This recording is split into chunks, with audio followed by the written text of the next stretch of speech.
Open Standard just announced a new dollar stablecoin called Open USD or OUSD. The signal is the company list around it. Visa, Stripe, Mastercard, American Express, Shopify, Coinbase, BlackRock, BNY, Google, Samsung, DoorDash, Solana, Base, Ripple, Fireblocks, and more than 140 businesses in total. That tells us the real story. OpenUSD is not being positioned as a coin for traders. It is being positioned as shared payment infrastructure for companies that move money at large scale. This is financial infrastructure, not investment advice. A stablecoin is a digital token designed to stay equal to a real currency, usually $1. If the system works properly, one token can be redeemed for $1 backed by reserves such as cash or short-term government debt. Companies care because normal money movement still has friction. Bank transfers have cut-off times, cross-border payments can take days, merchant settlement can be slow, remittances can be expensive. Payouts to workers and sellers often pass through several intermediaries. Stablecoins turn the dollar into a programmable payment rail. They can move 24/7 across borders through software with faster settlement and fewer operational delays. Open Standard says existing stablecoins have three business problems. First, minting and redeeming can become expensive at high volume. Second, companies that create stablecoin usage often do not receive the earnings from the reserves behind those coins. Third, businesses and developers have limited control if the issuer's roadmap does not fit their needs. OpenUSD answers with three design choices. The first is scale. Businesses can mint and redeem OpenUSD with no fee and no artificial volume limit. For a large payment company, tiny fees become large numbers. The second is shared economics. Stablecoin reserves can earn interest. In many models, the issuer captures most of that income. OpenUSD says partners receive the reserve earnings minus a management fee for operations. If Stripe, Shopify, banks, wallets, or payment processors help grow usage, they can share in the economics of the rail. The third is collaborative governance. OpenUSD will be operated by Open Standard, an independent company with partner representation. The idea is to avoid one issuer controlling the roadmap, rules, and economics alone. That is the main strategy. Make the stablecoin feel less like a private product and more like common business infrastructure. The partner list supports that strategy.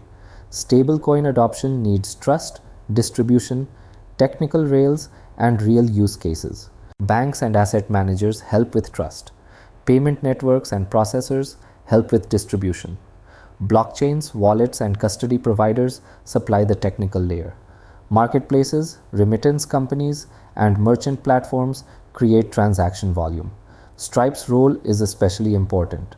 Stripe says OpenUSD will be the default stablecoin for businesses running on Stripe. If that becomes a real product integration, businesses could use stablecoin settlement without touching a crypto exchange or managing wallets directly. The user experience may be mostly invisible. A customer still pays with a card, bank account, wallet, or local payment method. Behind the scenes, a business settles using OpenUSD. A marketplace pays sellers faster. A gig platform pays workers sooner. A remittance app moves value across borders using stablecoin rails, then delivers local currency on the other side. Most users do not care which rail moved the money.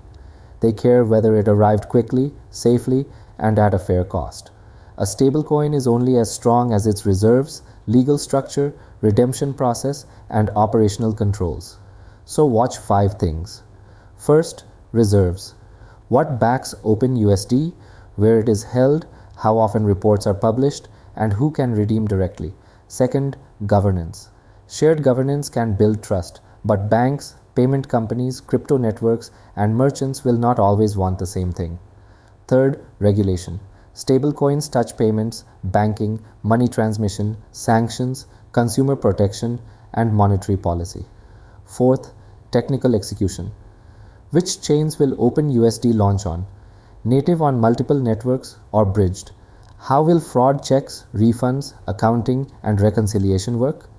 Fifth, fragmentation. The market already has major stablecoins. OpenUSD has to prove that partner economics and shared governance create enough reason to integrate. So what comes next? Stablecoins will probably become less visible to users and more common inside payment systems.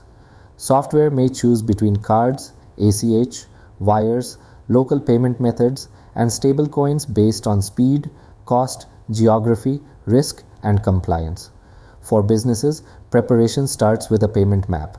Find where money is slow, expensive, or hard to reconcile. Then test one narrow use case: cross-border payouts, merchant settlement, contractor payments, or treasury movement. Measure cost, speed, compliance workload, and failure cases before expanding. For developers, stablecoin knowledge is becoming a serious payments skill. Learn custody, wallets, chain selection, gas fees, KYC, sanction screening, transaction monitoring, reconciliation, and permission controls. Moving money with software requires stronger safeguards than moving data.